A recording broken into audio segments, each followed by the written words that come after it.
For the next session, we have a panel discussion titled Unpacking the Archive. Therese Kurkalang is the director of the Shillong Literary Festival since its first edition in 2021. She has been working across art, culture, publishing, and the social sector since 1995. She is the regional consultant for the Himalayan Fellowship since 2022 and the co-founder of the Rachna Books Writers Residency, launching in the summer of 2024. She lives between Shillong and Delhi. Thank you, Adrian. Is the mic on? Yes, no? Thank you, Adrian. So delighted to be here with three people and initiatives that I so admire and I'm learning from. And I'm sure that so many admire and learn from as well. So thank you so much for being here, Kyntiewbor, Nathaniel, and Samira. Thank you for being here. Thank you for being part of the Literary Festival. And people have asked me, some people have asked me, why an archive and a literary festival? I think, why not actually? Because there is so much to unpack, and that's why this session is also called, initially we thought we'd say writing the archive, but actually we're going to do a session which is saying unpacking the archive instead. Because perhaps there is, everybody perhaps thinks of our archive in different ways. It's all valid. There are many, many different ways in which to look at archiving. And I think that these three people sitting here with me today will also really expand that for me, for all of us, and for the city and our country and everywhere else too. So thank you for being here. I think before we start, so what we have is I think all three of you will do a little presentation, whether visually or talking about something. So to just save a little time, I'm going to quickly give introductions to all our three conversationalists here, really. I don't really like the word panel because it sounds too, academic. And this is really for everyone, academics included, young and old and everyone, because I think to make an archive, it involves everyone, past, present, and future too. So with no further ado, I will introduce first Mr. Kyntiewbor, established the Ever-Living Museum in the year 2015. His passion for collecting the rich material culture of the Khasi, Jaintia and Garo communities began as a hobby in gathering unique stones and pebbles at the age of 10. The museum collection stands as testimony to Mr. War's dedication to exploring the countryside, caving, and documenting the region for decades. Most of the artifacts and plants in the museum premises consists of donations from countless well-wishers and village elders in gratitude for Mr. War's service as an engineer in the PHE department. I just find that so fascinating as well. Then we have Nathaniel Majaw, who really doesn't need perhaps an introduction. You have a huge community. We have an exhibition just across from the Northeast Archive as well.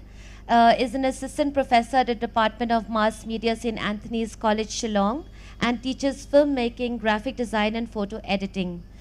He is also the project director of the Northeast India AV Archive, which is supported by the Tourism Department, Government of Meghalaya, and the Sasakawa Peace Foundation, Japan. And last but not least, we have Samira Bose here, who's joining us from Delhi. She is a curator of Asia Art Archive in India. Alongside her colleagues, she activates archival collections through discursive programs, workshops, and exhibitions. Her recent projects include 2 exhibitions of Mrinalini Mukherjee's archive in New Delhi and Hong Kong, AAA's presentation of at Documenta 15 titled Translations, Expansions, a mobile library project in Kathmandu 2021 and 22, and an ongoing talk series called Inter-Archives Conversations. Currently, she is preoccupied with the varied forms and infrastructure of archives in the region and speculative and artistic methodologies of engaging with them. Thank you, each and every one of you. And may I have a round of applause for them, please? Because it's just incredible work that they all do. Thank you. War, I think we'll begin with you, if that's all right. Can we have the presentation on, please? You can see it there, so you have a point of reference. Will talk to us about the Ever-Living Museum. I invite you to talk. Can we have the presentation on? Yes.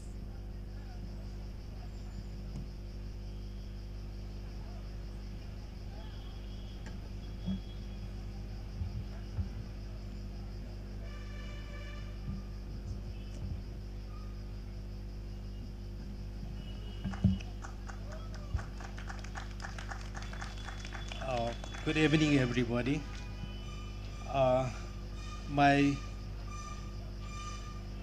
My passion for all the things of beauties and natures, cultures, and anything which make me a person to create a ever-living museum are most with.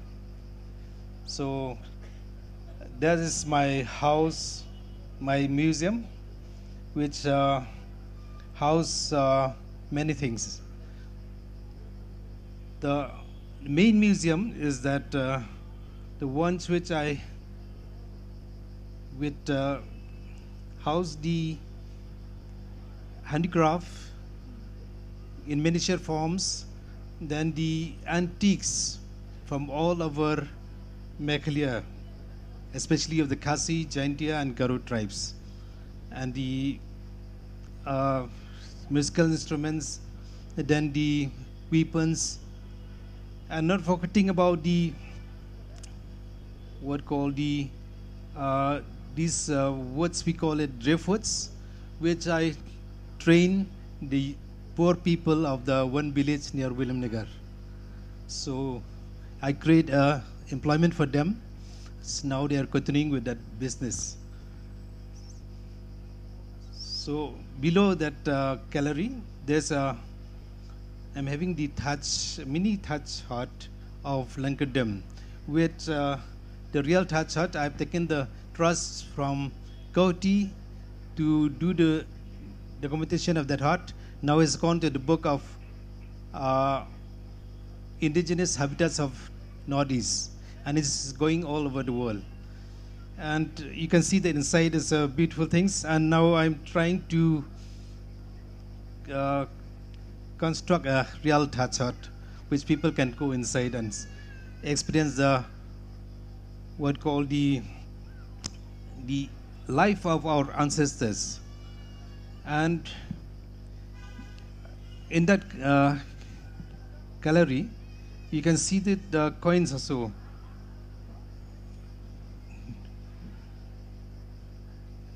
The coins, I'm having the coins right from the British times, then Indians, and even the coins of the world. And you can see also the pots, earthen pots, and all the what called wooden plates, especially wooden plates of Meghalaya. It's only, I'm having only 3. That's only wooden plates in Meghalaya. So coming down to the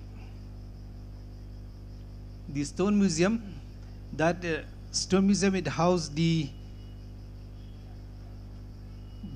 fossils of Meghalaya, the gemstones, the raw gemstones, then the crystals, stones, and not forgetting about the seashells of India, collecting from all over India. And then the photograph is actually is the space is very small, because that is a space for my vehicles, garage. So I convert it to a stone museum, because I have to run after times. So, and then I'm having the photograph, only 150 photograph showcase in that stone museum, out of the 20,000 photographs to be displayed. Then you can see now the stones, the gemstones, the fossils, then the Stone Age tools, then even the richest stone, that is the only richest stones of the Khasi, that is called Maukhan, which is available only one in my museum only. So then I'm having a garden of 90 species of wild orchids of Meghalaya, 44 species of wildflowers of Meghalaya, and 19 species of ferns of Meghalaya, apart from the fruits, wild fruits of Meghalaya and the local fruits. And especially the orchids, renowned orchids of Meghalaya, we call it what called the jewel orchids. In Khasi we call it Kyntiewbor like Pone Arjimwood. I'm having about 6 species in my garden. And if we translate a Khasi name into English name, will be stone kissing flower with 28 minds. And we used to compare a humble wise man like Mahatma Gandhi, Rabindranath Tagore, and Susotham to that flower because it survived only in a jungle far from the prying eyes. And it's only few quantities there in Meghalaya. And now you can see the what called the Nokpante or the bachelor dormitory of the Garo tribes. Actually, in Meghalaya we should have a big one, either in Tura or in Shillong, but since nobody has started, so I constructed with the help of people from Garo Hills. When I was posted in Garo Hills, then I could put in my museum and above that beam you can see like a snake. Actually is a creeper climbing up surrounding the tree trunk, but since it's nearly died, so I cut it and I shaped into a python squeezing the small snake. And you can see the this earthen pot for making rice beer by the Garo tribes. And on the right side, you can see the basket from the Lingam area in miniature form. And these are the very pathetic because now because a lot of people are using plastics, so now it's a dying culture. And you can see that those shawls, these silk shawls of the Garo tribe, and the one shawl with the ivory beads, sewing on the edge of the shawl they collected the ivory from the elephants, so it belonged to the head of the clan, they call Nokma. And below is a belt made from the ivory beads worn by the ladies. And on the right side, you can see the bag. They made from the tree trunk. They peel the bark of the tree trunk and they made it to thread, and then they sew it as a bag for carrying the fruits. Because our people, because they believe that the airy bags can protect the fruits from being rotten. So you can see that one big stone, the biggest stone in Meghalaya, that is a weightlifting stone of the Garo bachelors. It's ancient times, I think more than 1,000 years. So it's weighed about between 80 to 100 kilo. And it rolled down from the second settlement in Garo Hills near William Nagar. And above you can see the gemstones, polished gemstones collected from different parts of the world. And below is fossils, the wood fossils of Meghalaya.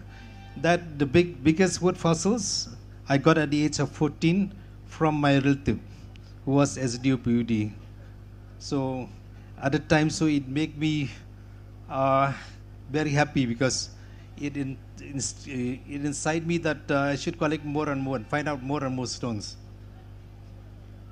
And these are the beautiful flowers of Meghalaya having legends. That the green orchid, they call it Tewlingsier. Now it's growing in my garden. So And you used to compare the villages, I mean, who scattered, their houses scattered. So they call it Tewlingsiar from the village. Tewlingsiar na Nongkendong. And that on the other, the red yellow flower, that is Tewlalingi pepshat. Tewlalingi pepshat actually is having a legend because the color of that flower is just like the Khasi female dancer. And there was a legend that a lady dancer who took a lot of time for dressing up, when she went to the dancing ground late in the evening, she found no more dancers. So, and then some boys who were standing near the dancing ground, they asked her why you were late. So she didn't say anything. She just went to the edge of the dancing ground.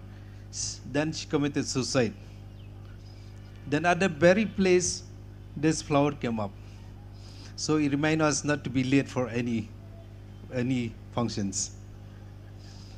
And then you can see on the top these two beautiful flowers, especially the leaves. They call it Tiudamau Laipona Jimud, that jewel orchids. I've told a story about those. See the lines, because it looked like the brain. So that's why they compare the humble wise man, not boasting about their wisdoms. And then the ferns, that is finger ferns. I got from the two places in Meghalaya, only two places. So because when I travel, I used to open my eyes. They used to call me eagle eyes. So, and then on the right side is Tiu Lamadyong. Tiu Lamadyong, that's orchid, and it's just like the dark eyes, two dark eyes. Thank you, Ba. I think he deserves a big round of applause as an individual's effort to do this. What incredible collection, Ba, and all, that you've done this on your own for so long, no?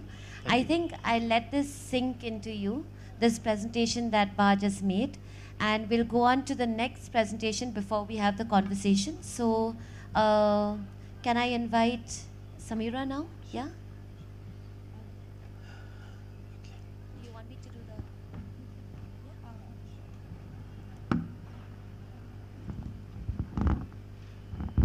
Next presentation, please.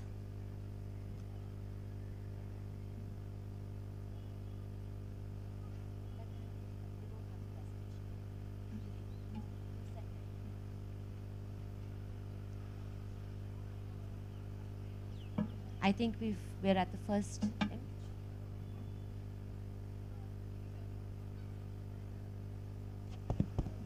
Can you hear me now?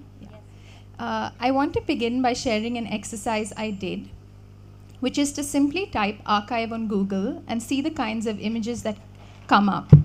And what you see are these long halls and vaults, stacks and stacks of materials, and not a person in sight. This is the algorithm's imagination of what archives are like. And it's true that historically archives, especially large-scale ones, appear like this.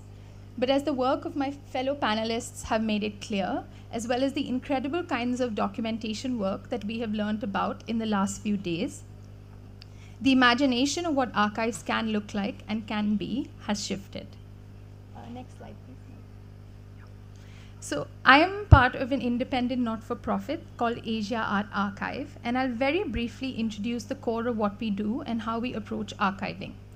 As our blown-up logo here makes it quite evident, we build archives of art from across Asia with a focus on recent art histories. Asia Art Archive started in 2000 in Hong Kong, and my colleagues and I often discuss how perhaps our logo should have question marks in front of each of the words: Asia, question mark, art, question mark, and archive, question mark, because these are immense and complex terrains, and in the last 23 years, we have barely scratched the surface. And as we search for documents, we are constantly complicating our own view of what these terms mean. Next slide, please. Yes. Throw in another complex area into the mix, and we have Asia Art Archive in India, which is where I work. Asia Art Archive in India opened its office in New Delhi in 2013 with the ambit to look in a more focused manner on India and participate in discussions on materials from South Asia. But here, of course, we can have another giant question mark after India, especially as we start our work after independence, and this region was sort of formed and defined so recently. Next slide. So while we mainly work with primary materials or archival documents, we also collect books and writing on recent art. We have an extensive library space in our Hong Kong office and a modest reading room in New Delhi, where we also host programs. So around these clean, neat libraries are our messy archive desks, because while we work on the recent past, we are deeply invested in being in dialogue with the present. Next slide. So the researchers at Asia Art Archive mainly inhabit the personal archives of artists, but also of curators, writers, historians who have been practicing for decades. And this is what artists' personal archives look like. We work in personal archives for the reason that institutions have not been collecting these materials, or there hasn't been a concerted effort by them to make them accessible. Next slide, Mary. So these may look like files and folders that I showed you in the previous image, but they're filled with a lot of interesting and curious materials. So in an artist studio, when you go in, there are artworks, which are of course the core of their work, but around their artworks are documents, sketches, notebooks, manuscripts, letters, photographs, and a lot of the material where the artist has gone beyond just their own work and participated in political movements or have shaped policy or education curriculums, all of which constitute an art archive. We're interested in how an artist's personal archive can give us a wider view of history. Next slide. So what we do is we take this burst of material and we organize them in a way that can make them retrievable by people who want to access the material. We tend to do the categorization case by case, depending on the archive we find. And I also observed that there's been some very interesting conversations on categorization that started with Janice and have sort of continued in the sessions. So I realized this image is a bit like the images I showed at the beginning of Google, but here are some of my colleagues, so at least there's some human activity in the archive. Next slide. So after these materials are organized, we digitize them. We sort of translate analog materials into digital files through scanning and photographing, and we don't actually keep the physical materials, and we return them after digitization. Next slide, Mary. Then we upload the digital files on our website, where these materials are available for free to either view or download, and you all can access them. Next slide. So that's a very brief summary of our process, but with the vast ambit that we have set out for ourselves, how do we select the archives that we prioritize to work on? I'm aware of the time, so I'll speak about these very briefly, which is that we have evolved what we call a set of content priorities. And we didn't actually have these when we started out, but they came out of the patterns that we started seeing in archives across Asia. So for example, innovation through tradition became an initial focus because modern and contemporary artists were drawing on historical art forms and reworking them into their practice. And again, Parismita Singh spoke about this very well earlier today. So these content priorities also emerged to address the lacuna in our collections. So for example, about 7 years ago, we realized that and were made aware of how many collections in our archives were of cis-het male figures. And we have very consciously since then tried to be more gender diverse in the materials we have collected. Next slide, Mary. So in conclusion, we do research, and we do research so that we can actually have stakes in the materials that we put out in the world. We build collections and attempt to make them accessible through free reading rooms and online archives. But we also don't want the materials to simply lie there waiting for a curious researcher to come and work on them 20 years later, but attempt to activate them through exhibitions, workshops, talks, and also collaborate with educators in the arts to think about how recent histories from our region may become relevant in art curriculums. So that's all for me for now, and I look forward to the discussion. Thank you, Samira. That really gave us a rather very quickly a very deep insight into what an archive could look like. Thank you for that. And now we have Nathaniel's presentation. Nathaniel is the lucky one who's sitting right in front of the screen. Firstly, can we change the presentation, please? On behalf of my team at the Northeast India AV Archive, I would like to thank Mary Kurkalang for inviting us to this panel. Also, it's quite an honor. It's an honor to be with Majaw and Samira here. I'd just like to talk a bit about the Northeast India AV Archive and what we do. So the Northeast India AV Archive is in St. Anthony's College. We operate from a very small office. As you can see in the photo, we also have these cubicles where visitors, scholars, academicians, hobbyists maybe, film enthusiasts can come and access the material that we have. So over the past few years, what we've been doing is been collecting documentary films of the Northeast. So we've been actively doing this, engaging different researchers in Northeast India. But most of our everyday work is mainly digitizing a lot of photographs, cleaning tapes, legacy media tapes like mini DV tapes, VHS tapes, and we also deal with a lot of old negative formats, even 120 negatives. We've been also fortunate to access some of the archives in local archives in Shillong. For example, for instance, PCN, Petngor Cable News. A lot of us grew up watching local news in Shillong, and also these wonderful features that PCN made in those years, which they continue making. And I'm sure some of you here don't even know what the right image is. I see very young people here. It's a VHS tape. And here, my colleague Adele is cataloging a lot of these photographs that we have in the archive. And archiving is not a very glamorous affair. It's a very tedious work, but it's very exciting for us. And I'm also here partly because to get young people excited into visiting archives and using them. We have a website, and in our website we have two catalogs. One is the catalog of the documentary films, and the other catalog is a catalog of films made by a department, a government department. And we have roughly about 1,500 documentaries and also newsreels and footages. Now, when I was sort of having a discussion last evening with Mary, and of course we were also reflecting on our work and looking at the challenges. Of course, one of the challenges that we have is making the material that we have as accessible as possible. Unfortunately, with agreements with filmmakers and producers, we cannot have all of the material online. So that's why we conduct a series of lectures, a lot of exhibitions to take the archive out to the public. And I'd like to just share a few slides on that.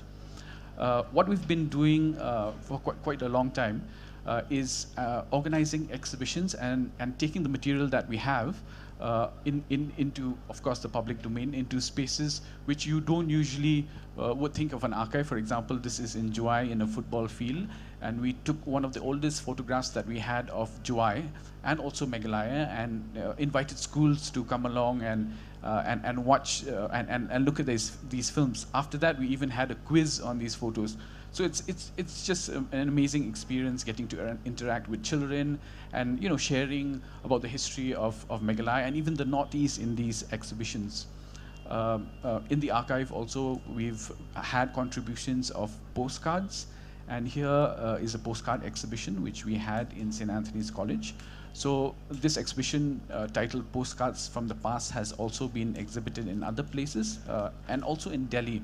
And most of these postcards are from the Northeast, but most of them were from Shillong and taken by photographers from the late 1800s to the early 1900s.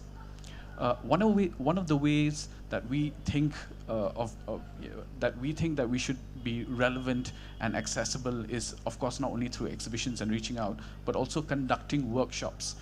since we have the expertise of digitizing legacy media, we've also had teams from the government coming in and learning about their material, because you may know that quite a few government departments, especially the information and broadcasting departments, public relations departments, have a lot of material with them. So we have had workshops like these where we're imparting sort of the knowledge of inspection and digitizing to them, to these teams.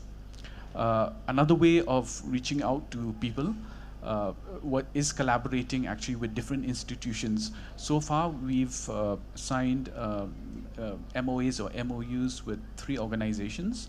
One is in Sikkim, one is in Nagaland, and one is in Ukhrul.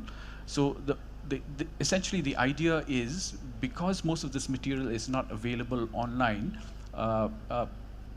those who are interested in accessing our material can also visit these places in Ukhrul, Kohima, and Gangtok and view this material offline. So it's wonderful that Prologue Library agreed to have a small machine which has all these films and photographs that we have here in Shillong. And not only that, they sort of double up as researchers for us, collecting material from that town. In fact, just 2 weeks back, our researcher, our collaborator from Ukhrul, met somebody who had shot this film in Ukhrul in the 1990s, and then he had shot this film in VHS tape, and all the footage is there in VHS, in 4 tapes, but he did not have enough money to edit it. And as time went by, he sort of forgot his film, and then he finally remembered about this film when Chan met him and asked him if he could digitize it. So right now we're working on those types of projects. Here's another one in Kohima. There's one computer in the office of Take One, and this is where you can also access material of the archive.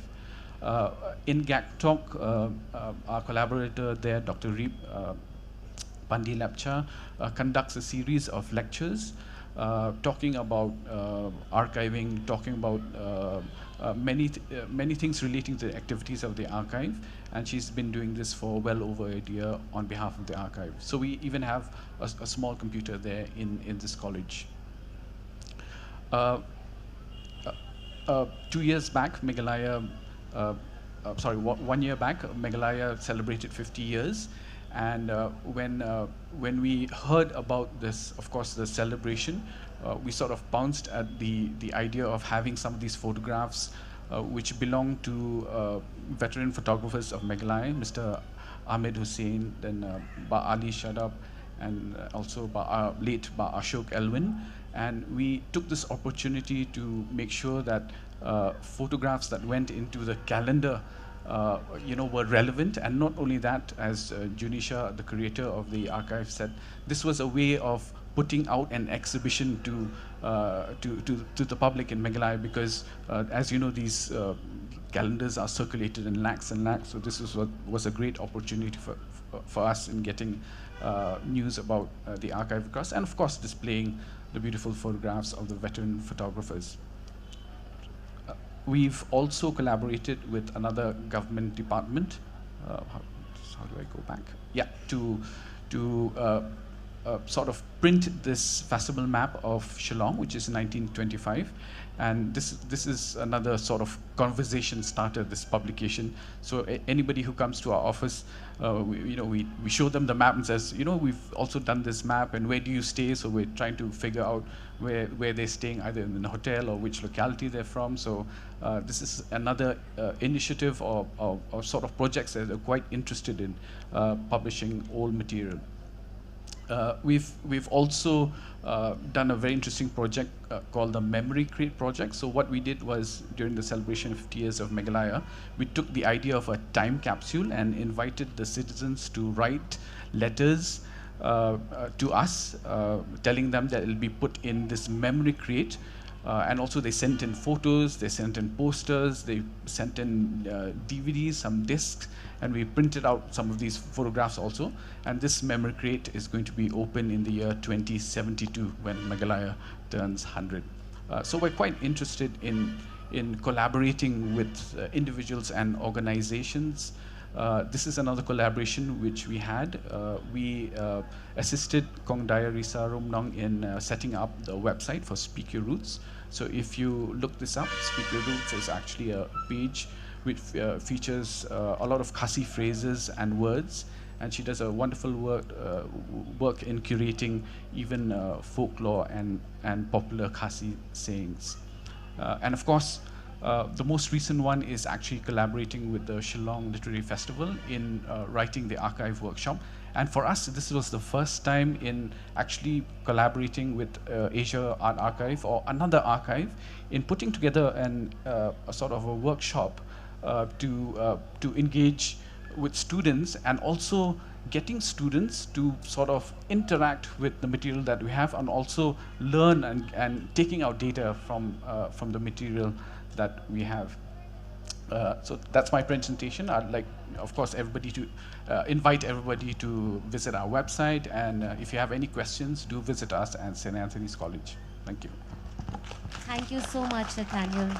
What a great bodies of work from all your different perspectives. May I ask, when did any archive start? October 2019. We're pretty so young. You're just 4 years old? Yeah. 4 years old? Yes. Samira, when did Asia Art Archive start? So our office in Hong Kong started in 2000, but the one in Delhi opened in 2013. But we were joking about this because as an archive, 23 years in archive time is nothing. Very so we're less. an infant, Yeah. and they're a newborn. So you have 10 years in India, Yes, right? 10 years. And you have 3 years here. And Ba, when did you start your collection? The museum itself started in 2015? Yeah, we can hear you, Ba. I started my collection at the age of 10 with stones and coins at the age of 12. That's mean 1964 when I was 10, then 1966 when I was 12. Then I did caving in my village at the age of 13. I collected stones from there. It's still in the museum now. So then that made me a international caver, because later on the US caving team I led to the Nong Na village, where we found about 9 caves, and we did the survey and the mapping of those caves. And one of the caves now is a tourist destination. And then the collection of the antiques has started mostly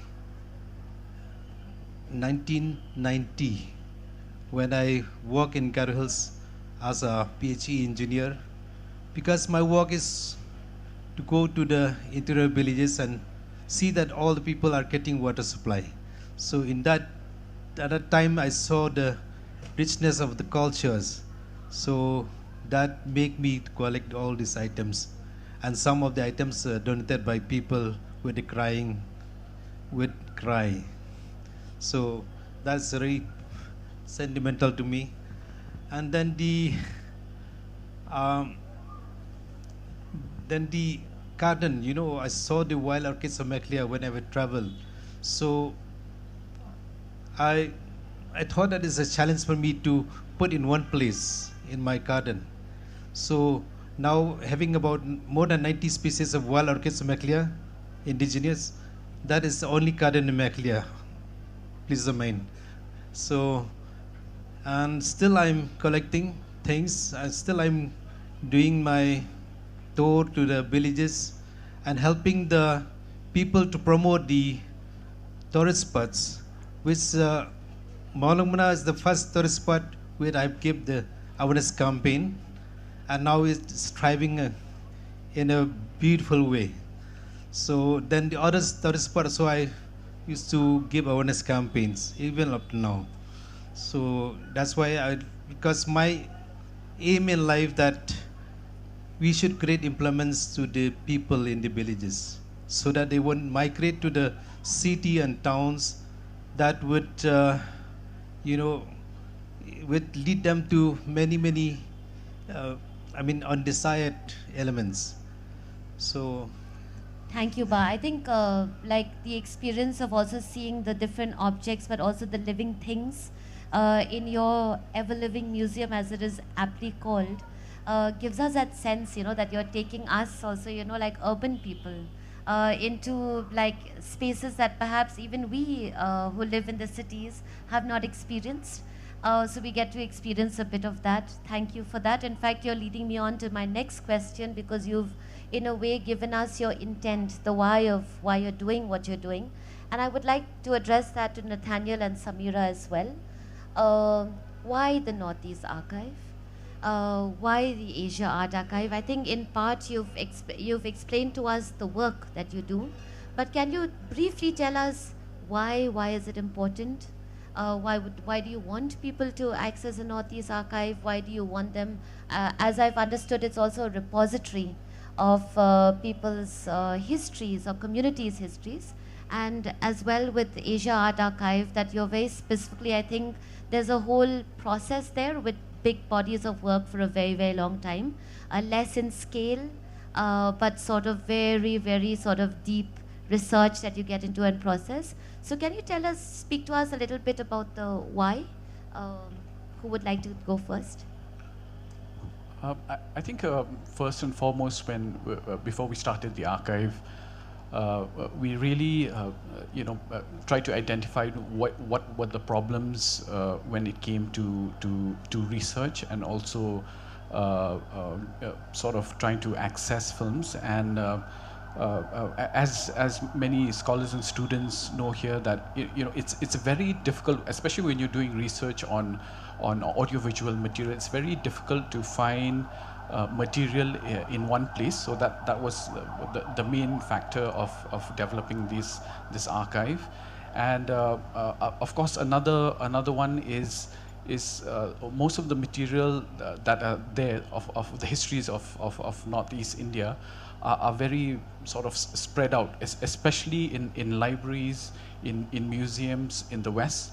So, having a space, a learning center in the Northeast, where you're not traveling too far, and being able to access it freely, and having people who know about the different communities actually engaging with that material is quite important. So those were the driving factors, yes. And just one thing, Nathaniel, can I just ask you, has there been research done, or do you have a sense of actually what might be available with the citizens of this city, this state, the rest of the Northeast, because you spread? Is there a hope, or has it been researched? Do you have a sense of how much might be available?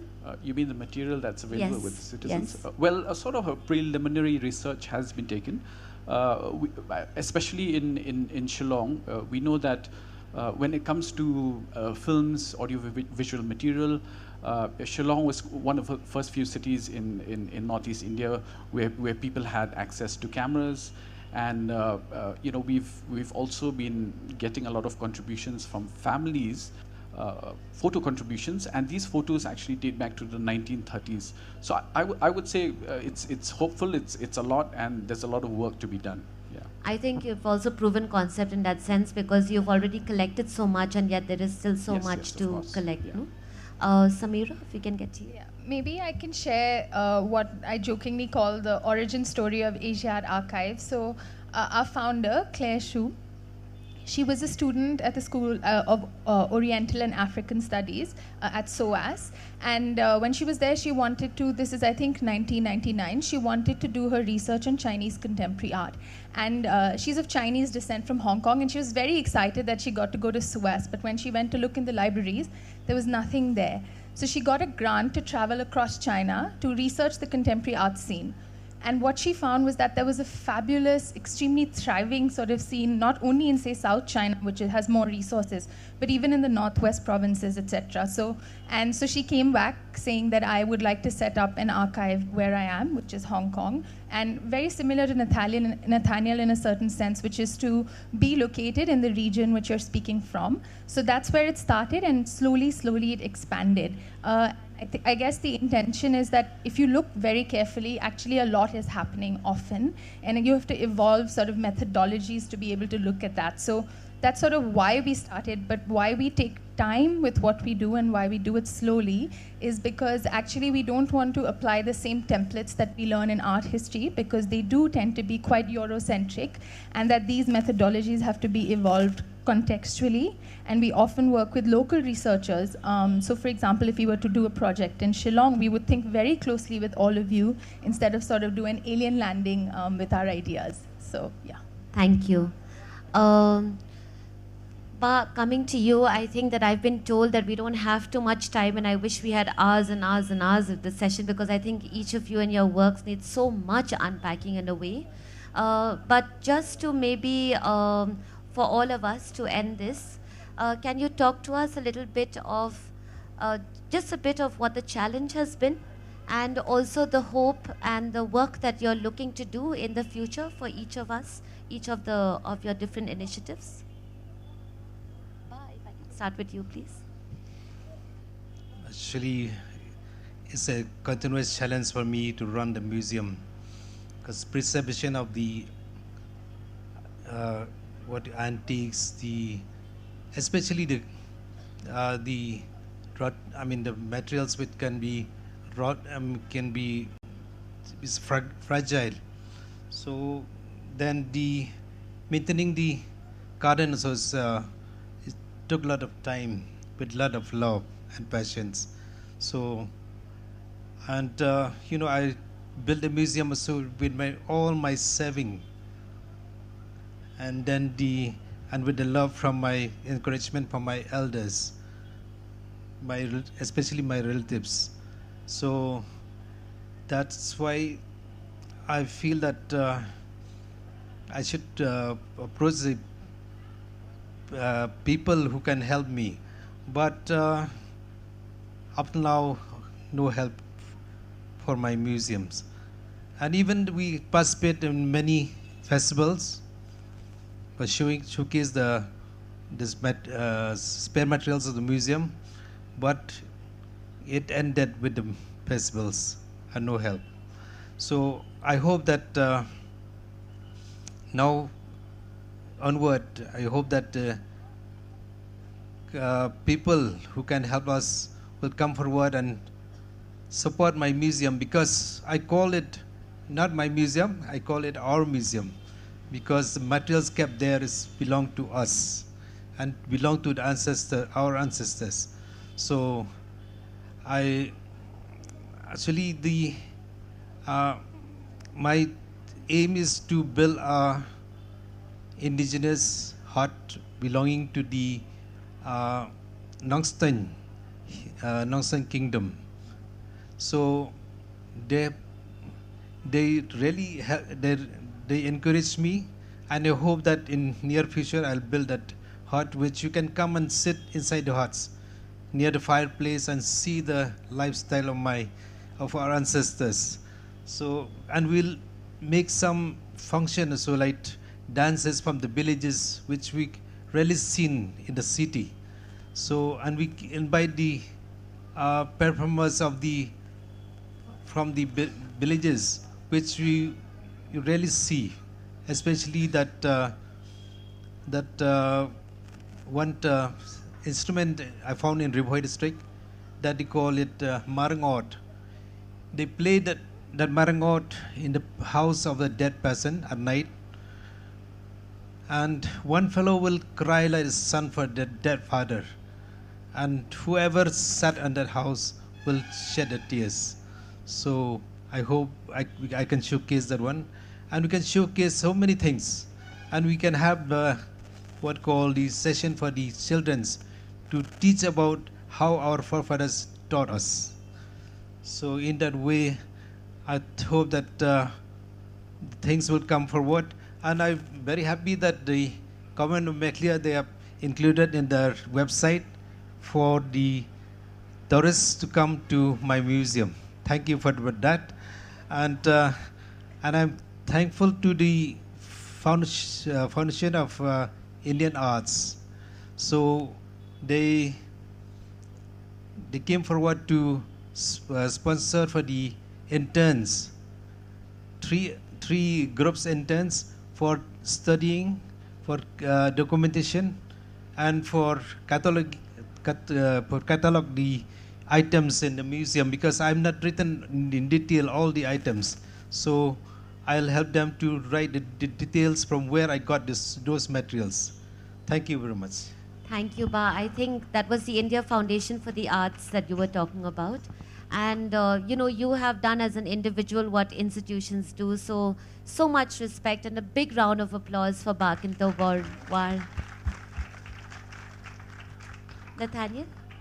So when I speak to people and discuss with people, they say, yes, archives, museums, and libraries are very important. And we have to understand that it takes a lot to run an archive.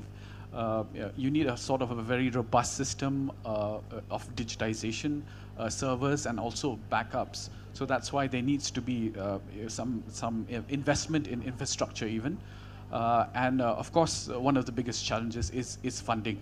And I'm so glad that Sir Frederick Kurkalang is also here from the government and listening to us. And of course, the government is supporting, and I hope that they continue to support libraries, museums, and archives. And of course, I encourage everybody to please walk into a library, walk into a museum, walk into the archive. The bigger the footfall, the better funding for all of us. Thank you. Thank you, Nathaniel. Yes, mine is very similar. I hope for a lot of funding for all of our work. But actually, and my colleagues might not be too happy about this, my hope is not that Asia Archive in India keeps growing into this large concrete institution, but actually that we have a proliferation of archives in the region and that we're all in dialogue with each other and sort of developing ways to also fundraise together. What a lovely way to end this session, I think, with that first image that you presented, which was the cold storage of an archive, that image. And I hope that this session has opened that up for each of you, and as it has, I think, for us as well, that it's warmed up the space and populated it. And it's also like this picture that you paint about, like, it's just magical, you know, to imagine sitting there and experiencing it as well. So thank you to each of you. I hope that we can have many more sessions, and thank you for also, you know, we started this literary festival as an outreach activity at St. Anthony's College Northeast Archive with the students. I think quite a few of our participants are here. Are you here? Yes, all right. So, and I've heard such wonderful, you know, reports of how that went. Thank you for being part of that, and it's such a lovely note to have started on it. And we will present you with certificates of participation at the exhibition that we have just next door. Thank you, all of you, for listening, and I hope that you will visit and contribute to the Northeast AV Archive. And of course, Ever Living Museum, and I hope that all of us will be able to support you more and more as well. Thank you, Samira, for being with us, and I hope that we can also work together in future. Thank you.